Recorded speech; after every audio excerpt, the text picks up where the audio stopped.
I was at the hospital when I bumped into my grandma in the elevator. I asked her why she was there alone and where she was going, but she just smiled. We walked to her hospital room together. When I opened the door, I saw my parents crying. My grandma had already passed away. At that moment, I didn't know how to feel. It was a mix of sadness and fear. Man with tattoo stands facing a closed elevator door in a dimly lit hallway, wearing a plain t-shirt and jeans. Years ago, I was working in my office with a young client. At one point, she jumped up suddenly and announced the presence of my deceased parent by his rather antiquated name. It was his birthday that day. I'm not one for believing in the paranormal, but I wasted a couple of hours that day trying to find some explanation. I found nothing.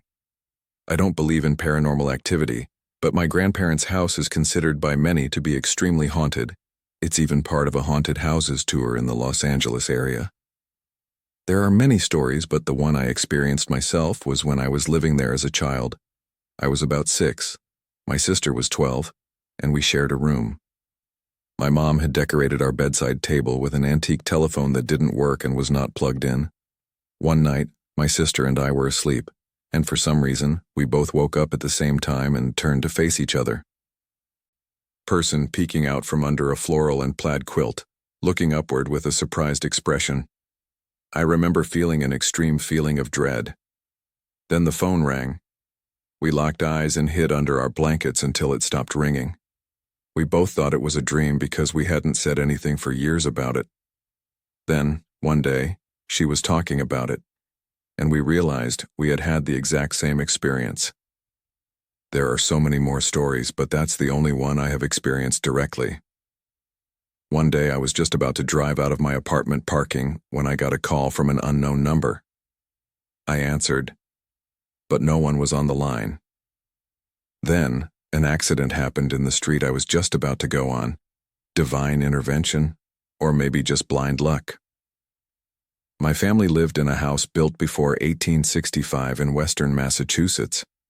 My bedroom had a door that led into another sibling's room. One night I woke up to go to the bathroom. When I sat up, I saw a figure standing at the end of my sister's bed. My first thought was that I was seeing things, that there was crap in my eyes, or it was all in my head. I calmly closed my eyes and rubbed them, thinking, I'll open my eyes and look up, and whatever I thought I saw will be gone. So I finished rubbing my eyes, and there it was, still there. I stood up and said, "Hey." Mysterious silhouette with glowing eyes peering from a dark doorway, creating an eerie atmosphere. Whatever was there turned around, and I swear its expression was surprised. It moved out of view toward the upstairs hallway. I went into my sister's room, and it was gone. I went out into the hallway, and there was our dog. It was looking down the hallway, tilting its head the way confused dogs do. I never saw the figure again. Not sure if this is considered paranormal, but when I got fevers as a child, I would always, in my fugue and pain-infused state, hear a man counting in a very deep voice. He would count from 1 and up.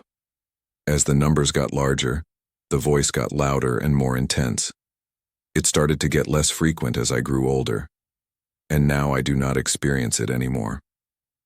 I've brushed it aside as a recurring nightmare until only recently, when I learned that my sister experienced the exact same thing when she was younger as well.